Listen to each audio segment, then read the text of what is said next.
할렐루야, 반갑습니다. 할렐루야.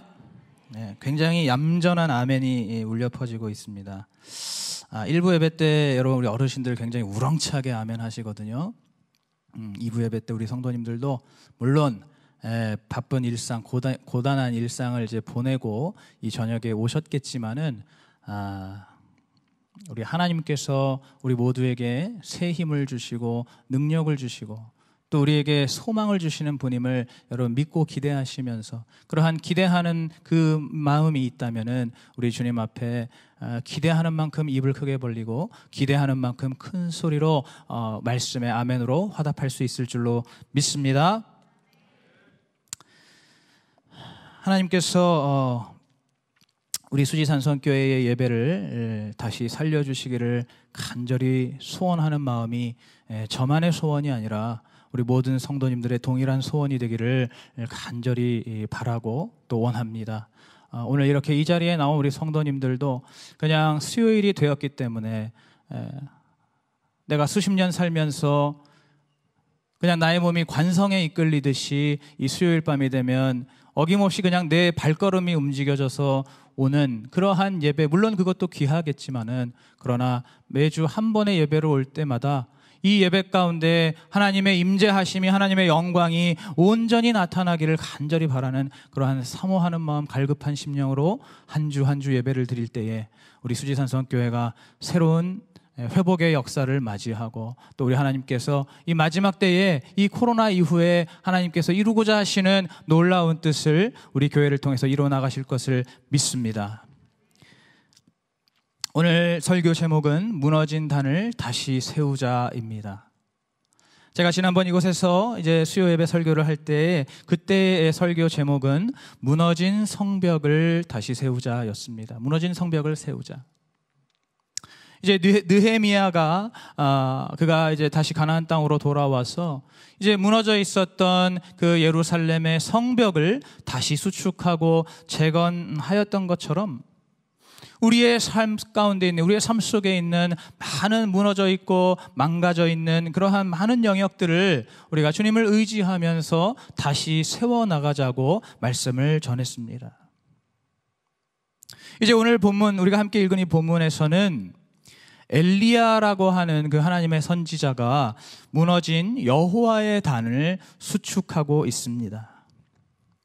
우리가 잘 아는 대로 이 엘리야는 이제 이 바알의 선지자 450명에게 굉장히 대담한 제안을 하지요. 우리가 이제 서로 단을 쌓아놓고 거기에 제물을 올려서 이제 우리가 각자 자기의 그 신에게 간절히 기원을 하고 자기의 신을 불러서 누구의 단에 그 신의 불이 떨어지는지를 우리가 한번 시험해 보자라고 하는 그러한 제안을 합니다.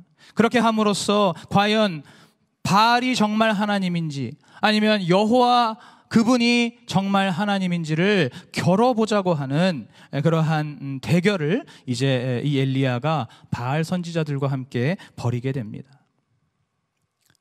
그래서 이 바알 선지자들이 이제 아침부터, 그날 당일 아침부터 그들이 자기들의 그 단 위에 이제 송아지를 잡아놓고 아침부터 저녁에 이르기까지 하루 종일 그 바알의 이름을 부릅니다.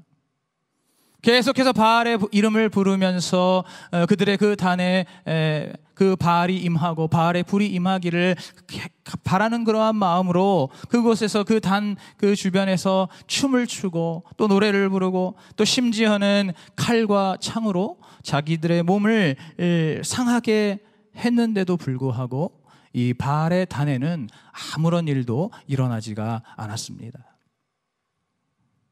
이제 그리고 나서 오늘 우리가 함께 읽으신 이 본문처럼 엘리야가 바로 이제 백성들을 불러 모으고 그런 다음에 그 무너진 여호와의 단을 수축하게 됩니다. 여기서 이 여호와의 단이라는 것은 바로 하나님께 드리는 예배를 의미합니다. 즉 지금 엘리야가 여호와의 단을 수축한다는 것은 바로 예배를 다시 세워나가는 것을 의미합니다. 여러분들 여기서 중요한 사실이 하나 있습니다. 바로 무너진 여호와의 단이라는 것입니다. 이 엘리야가 다시 쌓아 올린 것은 그것은 무너진 여호와의 단입니다. 무언가 새로운 단을 쌓아 올린 것이 아니라 무너진 여호와의 단. 여러분, 이 무너진 여호와의 단이 어떤 것을 의미합니까? 바로 예전에는 그 단이 있었다가 지금은 그것이 회파되고 훼손되어 있는 그러한 단이라는 것을 의미합니다. 왜 그렇게 그 여호와의 단이 무너지게 되었습니까? 왜 그렇게 여호와의 단이 그렇게 회파되게 되었습니까? 바로 이 당시에 이 엘리야가 살던 이 시대는 이스라엘 역사상 가장 타락한, 가장 최악의 암흑기였기 때문입니다. 이 당시에 이스라엘을 다스리던 왕은 이스라엘 그 역사를 통틀어서 가장 악한 왕이라고 불리우는 아합 왕이었습니다. 이 아합 왕과 또 그 아합 왕에 못지않게 어쩌면 아합 왕보다 더 악독한 이세벨이라고 하는 왕비가 이 이스라엘, 북이스라엘을 다스리고 있었습니다. 바로 이들이 이 북이스라엘을 다스리는 동안 이 나라는 한마디로 엉망진창이 되어버렸습니다. 영적으로도 그렇고 또 사회적으로도 그렇고 정말 눈뜨고 볼 수 없는 그러한 참혹한 그러한 지경이 되어버렸다는 것입니다. 먼저 영적으로 보자면 이 아하 왕과 이세벨 왕비가 다스리는 이 이스라엘은 완전히 하나님을 대적하고 배도한 그러한 나라가 되어버렸습니다. 여러분, 그동안에 이 북이스라엘과 남유다가 그들이 참 하나님 앞에서 많은 우상을 숭배하고 또 많은 그러한 죄악을 짓기는 했지만, 그러나 이때까지는 그들이 그렇게 우상을 숭배하더라도 한편으로는 하나님을 여전히 믿으면서 우상을 동시에 숭배했었습니다. 쉬운 말로 표현하면은 양다리라고 하죠. 내가 한쪽으로는 여호와 신앙을 갖고 있으면서 또 다른 한쪽으로는 다른 우상들을 동시에 섬기는 그러한 이 영적인 양다리, 영적인 간음. 바로 이렇게 여호와의 신앙과 바알 신앙의 양다리를 걸쳤다라면 이제 이 아합 왕의 시대에 이르러서는 이제는 아예 대놓고 여호와의 신앙을 완전히 폐기해 버립니다. 이 여호와의 신앙을 완전히 뒤로 제쳐놓고 이 바알 신앙을 이 이스라엘의 국교로 내세울 정도로 이제는 양다리 정도가 아니라 그냥 바알 신앙을 섬기는, 바알을 믿는 그러한 북이스라엘이 되어버리게 된 것입니다. 그리하여서 이제 이 이스라엘 역사상 처음으로 하나님의 선지자들, 여호와의 선지자들을 잡아 가두고 또 여호와의 선지자들을 죽이는 그러한 핍박이 최초로 시작된 것, 그것이 바로 이 아합 왕이 다스리는 북이스라엘 시대였습니다. 사회적으로 보더라도 그리고 육신적으로 보더라도 너무나 또 피폐하고 비참한 것은 마찬가지였습니다.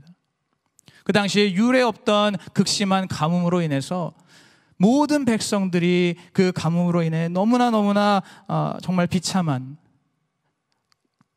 너무나 피폐한 그러한 상황을 맞이한 것이 이 북이스라엘이었습니다.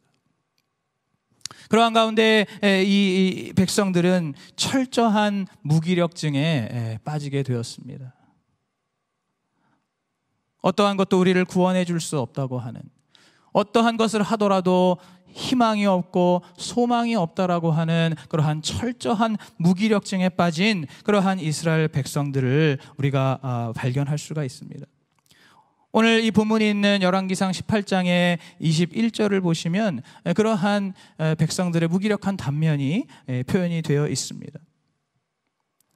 이제 그 21절 말씀에서 엘리야가 아까 말씀드린 그러한 그 대결을 제안하고 나서 이스라엘 백성들을 부르기 시작합니다. 이제 오늘 이 시간에 여호와와 바알 중에 누가 참 하나님인지를 겨룰 것인데 너희들이 오늘 이곳에 와서 이것을 함께 참관하도록 하라고 하는 그런 엘리야의 어떤 제안과 초청이 있었는데, 그것에 대한 이 백성들의 반응이 어떻습니까? 백성이 한 말도 하지 아니하는지라. 지금 엘리야가 이제 이 대결을 앞두고 이스라엘 백성들을 보고 와서 이것을 직접 보라고 그들을 부르고 있는데, 그들을 초청하고 있는데, 지금 이스라엘 백성들은 어떻습니까? 한 말도 대답하지 아니하는지라. 철저하게 영적으로 무기력증에 빠져 있는 이스라엘 백성들. 여호와와 바알이 무슨 대결을 벌이건 말건 자신들과는 상관없다는 것이죠. 지금 자신들은 이 극심한 가뭄 때문에 죽어갈 수밖에 없는, 아무것도 할 수 없는 이러한 상황 속에서 그 어떠한 것도 신뢰하지 못하고 그 어떠한 것도 소망이 되지 못하는 그러한 무기력한 그 이스라엘 백성들, 그것이 이 북이스라엘에 만연해 있는 그러한 모습이었습니다. 바로 이러한 분위기 속에서, 이러한 상황 속에서 이제 하나님께 제사를 드리던 그 제단들도 하나 둘씩 다 파괴가 되고 훼손이 되면서, 바로 그렇기 때문에 오늘 이 엘리야가 바로 그렇게 무너진 이 단을, 여호와의 단을 다시 세우고 있는 것입니다. 오늘 중요한 것이 무엇이냐면, 바로 오늘 우리가 이 엘리야와 같이 우리의 예배를 반드시 다시 세워야 한다는 것입니다. 무너져 있는 우리의 예배를 반드시 다시 세워야 한다는 것입니다. 여러분, 안 그래도 제가 이 기회가 있을 때마다, 단에 설 때마다 예배를 계속해서 강조하고 있고, 예배가 다시 살아나야 한다고 하고 있고, 예배가 회복되어야 한다고 계속해서 끊임없이 반복하고 강조를 하고 있습니다. 아마 어떤 분들은 이러한 말들이 굉장히 지겹게 들릴 수도 있을 것입니다. 무슨 그렇게 예배에 난리가 났길래, 무슨 예배가 그렇게 큰일이 났길래, 뭘 그렇게 유난스럽게 계속해서 예배하는가, 그렇게 생각하시는 분들도 있습니다. 여러분, 그러나 우리가 하나님께 드리는 이 예배는 우리가 아무리 강조하고 아무리 반복해서 이야기를 하더라도 절대로 지나침이 없습니다. 왜냐하면 우리의 믿음과 우리의 신앙의 그 출발점이 바로 예배이기 때문입니다. 우리는 예배를 드리면서 우리의 하나님을, 살아계신 하나님을 만나는 그러한 시작을 이 예배에서 우리가 가능하게 하고, 이 예배를 통해서 우리의 믿음과 우리의 신앙이 출발하여서 이제 우리가 그 예배를 통해서 만난 하나님, 예배를 통해서 듣게 된 그 말씀을 가지고 세상 속에 나아갔을 때, 바로 그 세상 속에서 우리의 믿음을 만들어 나가고 완성해 나갈 수 있기 때문에, 바로 우리가 하나님 앞에 드리는 이 예배는 우리의 신앙의 가장 중요한 기초 중에 하나이고, 가장 중요한 기본기 중에 하나이고, 그렇기 때문에 이 예배는 우리의 삶 속에 반드시 회복되어야 하는 것입니다. 반드시 이 예배의 기초가, 이 예배의 단이 바르게 세워져야만 우리의 믿음도 바르게 세워질 수가 있고, 우리가 세상 속에 나가서도 하나님의 자녀로서, 예수 그리스도의 복음의 증인으로서 승리하는 그러한 삶을 살 수 있기 때문에, 그 모든 것이 바로 올바른 예배, 참된 예배에서 시작되기 때문에 오늘 우리는 반드시 우리의 예배를 세워나가고 우리의 예배를 회복해 나가야 하는 것입니다. 여러분, 특별히 우리가 다 알고 있지만, 여러분, 코로나를 지나면서 우리의 예배의 단이 얼마나 많이 무너져 내렸습니까? 우리의 생각에서부터, 우리의 마음가짐에서부터, 또 실제로 예배를 드리는 우리의 모습들과 우리의 행실들이 여러분 얼마나 많이 무너져 내렸습니까? 바로 이러한 상황 속에서 우리는 이제 이 코로나가 지나가고 있는 이 시점에 우리는 반드시 우리의 예배를 다시 살리고 우리의 예배를 다시 세워나가야 할 줄로 믿습니다. 바로 그렇게 예배를 세워나갈 때 우리 수지산성교회가 하나님 앞에 다시 한번 새로운 그런 은혜의 기회를 우리가 주님 앞에 구할 수 있는 것이고, 다시 한번 우리 수지산성교회가 온전한 믿음의 도약을 이루어서 이 마지막 때에 주님 다시 오시기 전에 정말 하나님께서 기뻐하시는 그러한 놀라운 구원의 역사들을 오늘 이곳에서 우리 수지산성교회가 다시 한번 그것을 누리고 그것을 행할 수 있기 때문에, 바로 그것을 위해서 오늘 우리의 예배가 가장 먼저 세워지고 또 온전히 회복되어야 할 줄로 믿습니다. 한마디로 말하면 지금 이 시기에 우리는 예배에 목숨을 걸어야 한다고 해도 과언이 아닙니다. 이제 오늘 본문에서 이 엘리야가 무너진 여호와의 단을 수축하는 그러한 구체적인 과정들이 30절부터 40절까지 계속해서 그것이 기술이 되고 있는데, 오늘 이 말씀, 이 본문을 보면서 우리는 우리의 삶 속에서 이제 우리의 예배를 어떻게 구체적으로 다시 세워나갈 수 있는가를, 그것을 살펴볼 수가 있습니다. 오늘 함께 이 본문을 우리가 찬찬히 살펴보기를 원합니다. 첫째로 오늘 31절부터 32절 말씀, 이제 야곱의 아들들의 지파의 수요를 따라서 12돌을 취하니 그 돌로 단을 쌓았습니다. 바로 엘리야가 지금 12개의 돌을 취해서 그 12개의 돌로 단을 다시 쌓았다는 것입니다. 여러분, 여기서 말하는 이 지금 12개의 돌, 바로 이것은 야곱의 아들들, 야곱의 그 12지파를 의미하는 것이죠. 그렇다면 이 야곱의 12지파가 뜻하는 것이 무엇입니까? 그것은 바로 하나님의 말씀을 받은 언약 백성이라는 의미를 가지고 있습니다. 다시 말해서 지금 엘리야가 그 야곱의 12지파의 그 수를 따라서 그 돌을 취해서 단을 쌓아 올리고 있다는 것은 바로 하나님의 언약의 말씀을 의지하면서 이 단을 쌓아 올리고 있다는 것을 의미합니다. 즉, 오늘 우리가 하나님 앞에 드리는 이 예배가 바로 하나님의 언약의 말씀을 의지하여서 드려지는 그러한 예배가 될 때 우리의 예배가 다시 세워지고 우리의 예배가 다시 회복될 수가 있는 것입니다. 여러분은 이 성전에 들어오면서 예배를 드리기 시작하면서 여러분의 마음속에, 여러분의 생각 속에 얼마나 하나님의 말씀을 온전히 묵상하고 얼마나 하나님의 말씀을 기억하며 얼마나 하나님의 말씀 속에서 기대를 가지고 이 성전에 들어오고 계십니까? 과연 그러한 분들이 지금 이 자리에 있으십니까? 우리가 하나님 앞에 예배를 드리러 나아올 때에, 우리가 오늘 이 자리에 앉아서 주님 앞에 기도를 드리고 주님의 이름을 높여 찬양하며 또 주님의 말씀을 이제 듣는 이러한 예배를 드릴 때에 우리는 그 어떤 것보다도, 그 무엇보다도 바로 하나님의 언약의 말씀을 의지하여서, 하나님의 언약의 말씀을 내가 그것을 붙잡고 그 말씀을 의지하고 붙잡고 기대하면서 그 말씀 위에서 이 예배를 드릴 때에 이 예배가 하나님께서 받으시는 참된 예배가 된다는 것입니다. 여러분, 그렇다면 우리는 어떠한 말씀을 의지해야 합니까? 어떠한 말씀을 먼저 붙잡아야 합니까? 무엇보다도 먼저 예수 그리스도의 복음과 구원의 약속의 그 말씀들을 우리가 의지해야 됩니다.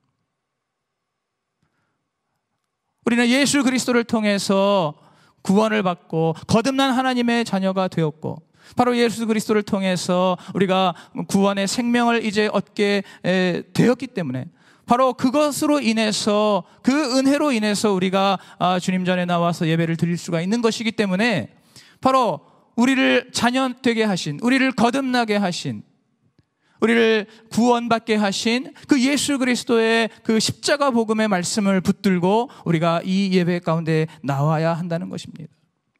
예를 들자면 에베소서 2장 1절에서 10절 말씀, 죄와 허물로 죽을 수밖에 없었던 우리, 본질상 진노의 자녀였던 그러한 우리인데, 긍휼에 풍성하신 하나님께서 우리를 향하신 그 큰 사랑으로 바로 예수 그리스도를 보내주셔서 우리를 살리셨고, 또 우리가 그것을 믿을 때에 그 믿음으로써 구원을 얻게 된다라는, 바로 하나님께서 우리에게 선물로 주신 그 구원의 말씀을 우리가 그것을 붙들고 그 말씀을 의지하면서 주님 앞에 예배 가운데 나아가야 하는 것입니다. 바로 그럴 때 하나님께서 기뻐하시는 예배, 온전한 예배, 바른 예배를 주님 앞에 올려드릴 수가 있는 것입니다. 둘째로 어떤 말씀을 의지해야 합니까? 그야말로 이 예배와 관련된 약속의 말씀을 의지해야 합니다. 성경에 보면은 하나님께 드리는 이 예배에 대한 그러한 약속의 말씀들이 많이 있기 때문에 바로 그러한 말씀들을 내가 기억하고 의지하면서 그 말씀을 붙들면서 예배 가운데 들어갈 때에 우리는 그 예배 속에서 살아계신 하나님을 만날 수가 있는 것입니다. 예를 들어 요한복음 4장 23절에 보시면 아버지께 참으로 예배하는 자들은 신령과 진정으로 예배할 때가 오나니 곧 이때라. 하나님은 영이시니 예배하는 자들이 신령과 진정으로 예배할지니라. 이러한 말씀을 붙들고 의지하면서 바로 이 말씀 속에 말씀하고 계시는 그러한 그 하나님께서 찾으시는 그러한 예배를 사모하면서 내가 정말 그러한 예배를 드리기를 갈급해하고 사모하는 그 마음으로 예배 가운데 나올 때 우리 하나님께서 그 예배를 어찌 받지 않으시겠습니까? 또 히브리서 11장 6절 말씀처럼 하나님께 나아가는 자는 반드시 그가 계신 것과 그가 살아계신 것과 또 자기를 찾는 자들에게 상 주시는 이심을 믿어야 할지니라 라는 이러한 말씀을 붙들고 내가 예배 가운데 나아가는 것은 세상의 그러한 이방 종교와 같은 그런 것이 아니라 있지도 않은 그러한 가짜 신들에게 나아가는 것이 아니라 정말로 살아계신 하나님, 오늘 이곳에서도 살아계셔서 우리의 예배를 기다리시고 우리의 예배를 받으시는 그 하나님, 우리의 예배에 따라서 그 하나님의 감정이 움직이시는, 우리가 예배를 어떻게 드리냐에 따라서 우리 하나님이 정말로 그 감정 따라 좋아하실 수도 있고 슬퍼하실 수도 있는 그러한 살아계신 하나님이심을 온전히 믿고 또 그분께서 당신을 찾는 자들에게는, 당신을 간절히 찾는 자들에게는 반드시 상을 주시는 분이라는 그 사실을 믿으면서 그 말씀을 의지하면서 예배 가운데 나아갈 때에 바로 그 예배가 하나님께서 기쁘게 받으시는 그러한 참된 예배로 세워지고 회복된다는 것을 믿으시기 바랍니다. 그럼 더 나아가서 사실상 가능하다면 이 신구약 모든 성경의 말씀들을 내가 이 말씀을 다 의지하면서 예배 가운데 나아가면 가장 좋을 것입니다. 이 기록되어져 있는 이 신구약 성경 말씀, 정말 창세기부터 요한계시록에 이르기까지 이 한 구절 한 구절이 정말로 하나님의 약속인, 하나님이 우리를 향하신 그 구원의 약속인 그 이 모든 말씀을 내가 이 말씀들을 붙들고 의지하면서 이 말씀의 반석 위에서 예배를 드린다면 바로 그 예배가 새롭게 세워지고 새롭게 회복되는 예배가 되는 줄로 믿습니다. 바로 이렇게 말씀의 반석 위에서 드리는 예배가 우리 가운데 세워져야 합니다. 둘째로 오늘 33절부터 35절을 보시면 이제 통 넷에 물을 채워다가 부으라 하고 3번 그리하니 물이 단으로 두루 흐르고 도랑에도 물이 가득하게 되었더라라고 말씀합니다. 지금 이 엘리야가 이제 그 단에다가 물을 붓기 시작하는데 통 넷에다가 물을 채워서 붓더니 그것을 또 3번을 더 반복해서 물을 붓습니다. 그래서 그 물이 정말 그 단에 두루 흐르고 도랑에 물이 가득하게 되었습니다. 총 12통의 물을 아낌없이 부었고 그 단에 차고 넘치도록 물을 부었습니다. 물론 여기서 이 도랑에 물을 부었다는 것은 그만큼 엘리야가 하나님 앞에 구할 때에 엘리야가 어떤 속임수나 이런 것들을 통해서 불을 내리는 것이 아니라, 불을 붙이는 것이 아니라 오직 하나님께서 내려주시는 그 불을, 그것을 확증하기 위해서, 그것을 확실하게 나타내기 위해서 오히려 물을 부었다라고 볼 수가 있습니다. 그러나 우리가 여기서 하나 또 한 가지 확인할 수 있는 것이 무엇이냐면 바로 이렇게 물을 12통이나 아낌없이 부었다는 것입니다. 그것을 좀 아낌없이 부었다는 것. 여러분, 우리가 여기서 우리가 발견할 수 있는 그러한 참된 예배의 모습이 무엇입니까? 바로 하나님 앞에 그 어떤 것이든지 아끼지 않고 풍성하게 올려드리는, 넘치도록 올려드리는 그러한 예배를 우리는 여기서 발견할 수가 있는 것입니다. 여러분, 지금 이 시대는 제가 아까도 말씀드렸지만 극심한 가뭄의 시대였습니다. 극심한 가뭄의 시대, 이 시대 가운데에서도 지금 엘리야는 그 물을 아끼지 않고 자기가 다시 쌓아 올린 그 단, 여호와의 단에다가 그 12통의 물을 아낌없이 물을 부었습니다. 하나님 앞에 예배를 드리는 데 있어서는 내가 아끼지 않고 내가 하나님 앞에 예배를 드리는 데 있어서는 내가 무언가를 계산하거나 따지거나 재지 않고 아낌없이 하나님 앞에 넉넉하게 올려드리는 그러한 예배, 바로 그러한 예배가 하나님께서 기쁘게 받으시는 예배이며 우리 하나님께서 찾으시는 예배라는 사실입니다. 여러분, 거룩한 낭비라는 말을 들어보셨습니까? 보통 우리가 낭비라고 하면은 좋은 단어가 아닙니다. 낭비라는 이 단어는 우리가 일상생활 속에서는 부정적인 단어이지요. 그러나 다른 건 몰라도 이 예배에 관해서만큼은 이 낭비라는 단어는 절대로 나쁜 단어가 아닙니다. 이 예배에 관해서만큼은 이 낭비라는 단어는 너무나 바람직하고 너무나 필요한 그러한 단어라고 볼 수가 있습니다. 바로 우리가 예배를 드리는 데 있어서만큼은, 하나님 앞에 예배를 드리는 데 있어서만큼은 얼마든지 아끼지 않고 정말 낭비하는 그러한 모습으로 보일 정도로 하나님 앞에 그 예배를 우리가 넘치도록, 차고 넘치도록, 흘러 넘치도록 우리의 모든 것을 다 드려서 하나님 앞에 예배를 드려야 한다는 것입니다. 여러분, 우리가 성경에서 발견할 수 있는 그 가난한 과부가 자신의 전 재산인 2렙돈을 드린 그것을 우리가 기억합니다. 여러분, 그 과부에게 있어서 그 2렙돈은 자신의 전 재산이었습니다. 그 과부에게 있어서는 굉장한 낭비라고 할 수 있죠.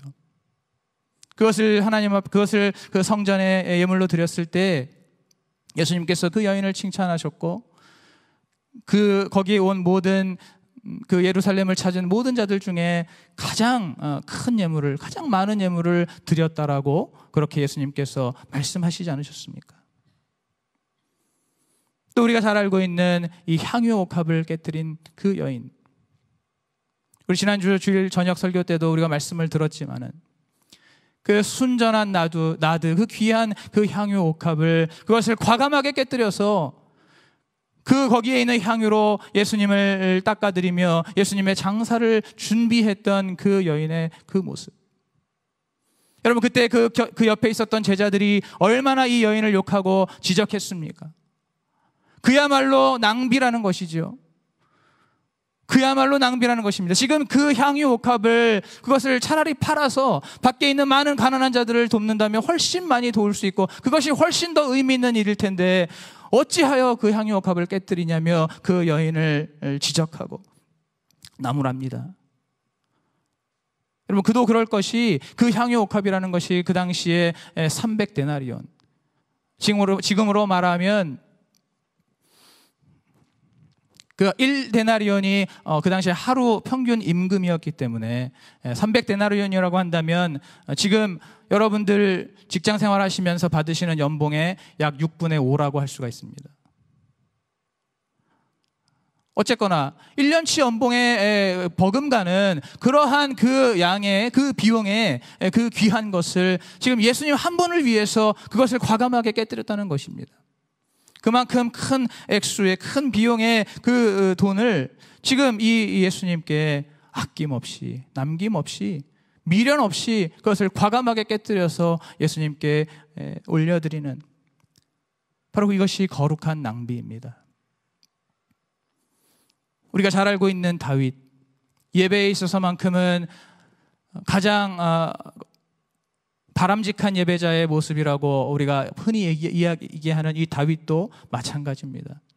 여러분, 다윗이 그가 이제 왕이 되고 나서 그가 처음으로 하나님의 언약궤를 이 예루살렘으로 모시게 되는 그 과정 속에서 여러분, 다윗은 3만 명의 인원을 동원했습니다. 여러분, 그 당시에 이 언약궤, 하나님의 언약궤라는 것은 사실 한마디로 말하면 그냥 작은 상자에 불과한 것이었습니다. 그냥 겉에서 봤을 때는 그냥 자그마한 박스입니다. 그 안에 이제 십계명 돌판이 들어있고 아론의 쌍난 지팡이가 들어있고 또 만나가 들어있을 뿐인 그러한 작은 상자. 이 작은 상자 하나를 옮기는 데 있어서 무려 3만 명의 인원을 동원했다는 겁니다. 여러분, 얼마나 큰 낭비입니까? 이런 낭비가 어디 있겠습니까?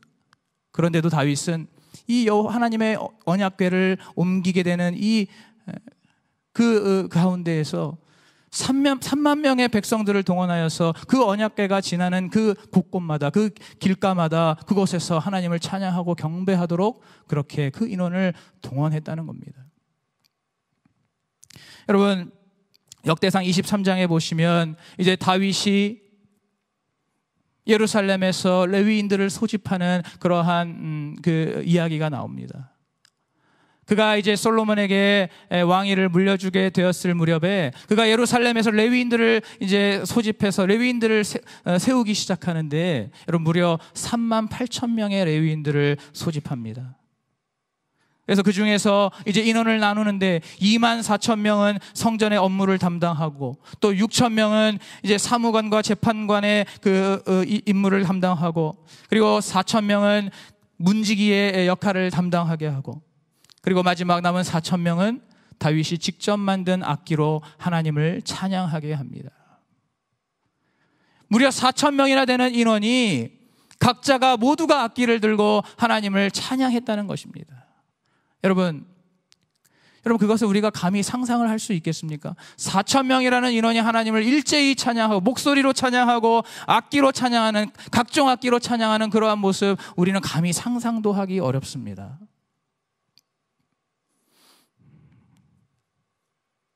제가 일전에 사랑의 교회에서 신앙생활을 할 때 그 교회에는 성가대가 4개가 있었습니다. 성가대가 4개가 있는데, 지금 제가 사실 기억이 좀 가물가물하지만은 그때 한 성가대 하나당 인원이 200명에서 250명 정도가 되었습니다. 그러한 성가대가 4개가 있어서 각각의 예배를 담당했었습니다. 여러분, 그 200명이 하나님을 찬양하고 전체 풀 오케스트라로 하나님을 찬양할 때, 여러분, 거기에 있을 때만 해도 여러분, 그 벅차오르는 감동은 이루 말할 수가 없습니다. 제가 사실 그것을 매주 그러한 경험을 했었는데, 여러분, 200명만 그렇게 모여서 일제히 하나님을 찬양하고 50-60명의 그 악기 연주자들이 일제히 하나님을 연주하며 찬양할 때만 해도 여러분, 그 자리에 앉아 있는 것만으로 해도 가슴이 두근거리고 그 벅찬 감동을 이루 말할 수가 없습니다. 여러분, 그런데 오늘 다윗은 4,000명의 인원을 동원하여서 하나님을 찬양했다는 겁니다. 감히 상상할 수 없는 그런 엄청난 규모, 엄청난 스케일이죠. 여러분, 이렇게 다윗이 지금 하나님 앞에 예배를 드리는 데 있어서 그가 정말 아낌없이, 남김없이 모든 인원, 동원할 수 있는 모든 인원을 다 총동원하여서 하나님을 찬양하고 경배하고 우리 하나님 앞에 예배를 올려드렸다는 것입니다. 그야말로 거룩한 낭비, 정말 세상적으로 본다면 낭비 중에 낭비이지만은, 그러나 하나님 앞에 드리는 이 예배에 있어서만큼은 정말 그 어떤 것도 아끼지 않고 그 어떤 것도 남기지 않고 모든 것을 동원하여서 올려드리는 거룩한 낭비로서 주님을 예배할 때, 바로 그 예배가 우리 하나님께서 기쁘게 받으시고 하나님께서 칭찬하시고 인정하시는 그러한 예배가 되는 것입니다. 여러분, 오늘 우리는 참으로 계산적이죠. 오늘 우리는 무엇인가를 늘 재는 데에 익숙합니다. 무엇인가를 늘 따지는 데에 너무나 최적화되어 있습니다. 특별히 예배를 드리는 데 있어서도 마찬가지죠. 우리는 언제나 시간을 잽니다. 예배를 드리는 데 있어서 적정 시간을 스스로 그 기준을 정해놓고 그 시간을 기준으로 그 시간을 재면서 예배를 드리죠. 물질도 마찬가지입니다. 하나님께 드리기에 적정한 그런 물질의 기준을 스스로 정해놓고 절대로 그 이상은 넘어가지 않는 그러한 우리의 신앙의 모습들이 있지 않습니까? 여러분, 늘 적정한 금액 정해놓고 늘 적정한 시간을 정해놓고 그것을 따지면서 그렇게 하나님 앞에 드리는 예배, 여러분, 솔직하게 우리의 예배의 모습 아니겠습니까? 우리가 언제부터 그렇게 적정지상주의에 빠져서 모든 것을 그냥 적절하게 적당하게만 하려고 하는, 그것이 미덕이라고만 생각하는, 왜 그러한 예배를 드리고 있냐는 이 말입니다. 여러분, 우리가 다른 건 몰라도 예배에 있어서만큼은 하나님 앞에 헤프게 드리시는 그러한 저와 여러분 되시기를 축복합니다. 하나님 앞에 헤프게 드리는 저와 여러분 되시기를 축복합니다. 바로 이렇게 아낌없이 드리는 예배, 하나님 앞에 정말 아낌없이 속도 없이 내 모든 것을 다 내어드리는 그러한 예배가 우리 가운데 회복되어야 할 줄로 믿습니다. 세 번째로 오늘 36절에서 39절의 말씀, 이제 엘리야가 하나님 앞에 단을 다 쌓고 나서 하나님 앞에 기도합니다. 오직 주께서 하나님 되시고 우리가 주의 종이요 백성이요 자녀됨을 알게 하시고 또 이 모든 것이 주님의 말씀대로 행한다는 것을 알게 하옵소서. 여호와여 내게 응답하옵소서. 내게 응답하옵소서. 바로 이렇게 엘리야가 하나님 앞에 간절하게 기도를 올립니다. 이것을 통해서 우리가 알 수 있는 것이 무엇입니까?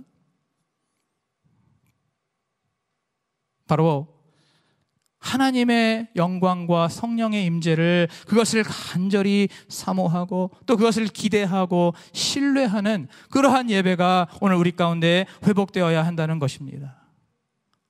여러분, 오늘 엘리야가 왜 이 그 여호와의 단에 불을 내려달라고 그가 기도하고 있습니까? 왜 여호와의 단을 다시 수축했습니까? 왜 여호와의 단을 다시 수축하고 그곳에 하나님의 불이 임하기를 엘리야가 왜 기도한 것입니까? 그가 자기 자신을 위해서 기도했습니까?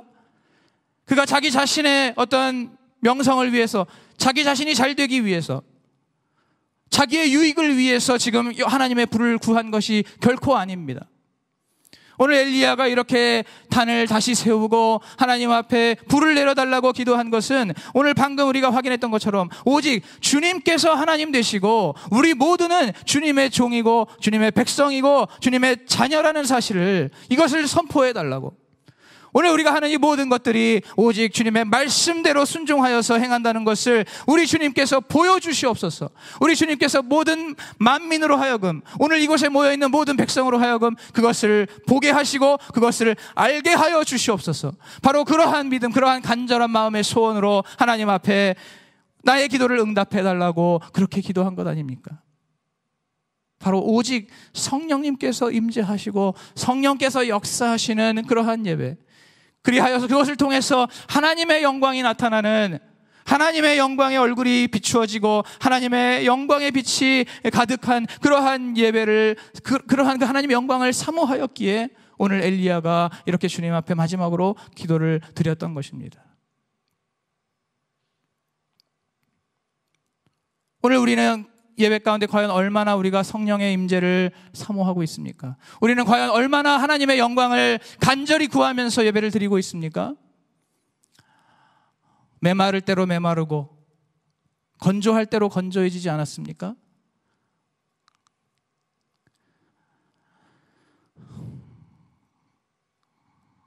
오늘 성령님 안 임하시면 내일 임하시겠지. 하나님 영광 오늘 안 보이면 다음에 보이겠지. 우리 모두가 그러한 생각을 가지고 하루하루 한 주 한 주 예배를 드리고 있지 않습니까? 그 예배를 드리는 그 순간에, 그 예배를 드리는 그 현장 속에서 내가 정말로 성령의 임재를 간절히 사모하고 정말 오늘 아니면 죽을 것 같은, 정말 오늘 그 성령의 임재가, 성령의 역사가 바로 오늘 이 시간에 나에게 너무나 필요하다고 하는 그러한 간절하고 갈급한 심령을 가지고 예배를 드리는 그러한 분들이 어디 계십니까? 내가 오늘 이 시간에 반드시 하나님의 얼굴을 보기 원한다는, 내가 오늘 이 시간에 반드시 하나님의 얼굴을 보아야만 내가 살 수 있겠노라고 그렇게 간절한 믿음으로, 그렇게 갈급한 심령으로 나아가는 그러한 예배, 여러분 우리 가운데 그러한 예배를 드린 지가 얼마나 되었습니까? 기껏해야 우리의 삶에 필요한 것들 구하고 우리의 가족들 잘 살고 우리 자녀들 잘 키우고 직장생활 잘하고 또 뭐 승진할 일 있으면 승진하고 합격하고, 그것을 위해서 그것을 가지고 나와서 예배를 하는 그러한 우리의 모습이 아닙니까? 물론 그것들도 너무나 필요하고 귀한 것이지만은 우리의 필요, 우리의 요구를 주님 앞에 먼저 드리기 이전에 오늘 이 엘리야와 같이 우상 숭배가 만연하고 죄악이 만연한 지금 이 세대 속에서 성령께서 임재하시고 역사해달라고 기도하고 또 하나님의 영광을 보여달라고 그것을 갈급해하는, 그것을 간절히 구하는 그러한 예배, 바로 오늘 우리 가운데에도 그러한 예배가 우선적으로 회복되어야 할 줄로 믿습니다. 오늘 엘리야가 그렇게 하나님 앞에 기도를 드렸을 때 우리 모두가 다 아는 대로 여호와의 불이 그 단 위에 내렸습니다. 그래서 오늘 38절에 보시면 바로 그때에 불이 내려서 번제물과 나무와 돌과 흙을 태우고 또 도랑의 물까지 싹 핥아 버렸습니다. 바로 이것이 성령의 임재, 성령의 역사를 의미하는 것이죠. 그 여호와의 단 가운데, 다시 세운 여호와의 단 가운데 성령의 불이 임하여서 그 단에 있는 모든 것을 태워버리는, 그곳에 부었던 12통의 물까지도 싹 태워버리는, 날려버리는 그러한 성령의 역사가, 놀라운 성령의 역사가 나타나게 된 것입니다. 그렇게 했을 때 이어지는 39절에서 이제 어떠한 일이 생깁니까? 이전까지 그렇게 무기력했던, 그렇게 무감각했던 그 이스라엘 백성들이 그것을 보고 여호와 하나님을 찬송하기 시작합니다. 오늘 39절 말씀해 보시면은 이제 이 백성들이, 모든 백성들이 보고 엎드려 말하되 여호와 그는 하나님이시로다, 여호와 그는 하나님이시로다. 일제히 주님의 이름을 높여 부르며 여호와 하나님이 참 하나님이고 참 신이라는 것을 입술로 선포하고 그 하나님을 경배하고 찬양하는 것을 보게 됩니다. 이것이 무엇입니까? 바로 하나님의 영광이 나타나는 예배입니다. 하나님의 살아계심이 나타나고 증거되고, 하나님의 하나님 되심이 나타나고, 하나님만이 유일하신 참 하나님이시고 참 신이라는 것, 우리의 창조자이요 우리의 구원자이신 그 하나님을 온 백성들이 입술로 선포하고 찬양하고 경배하는 그 하나님의 영광이 충만한 예배가 이루어진 것입니다. 여러분, 이 가운데, 이러한 이 예배 가운데 여러분, 개인의 유익이나 개인의 만족은 전혀 있지 않습니다.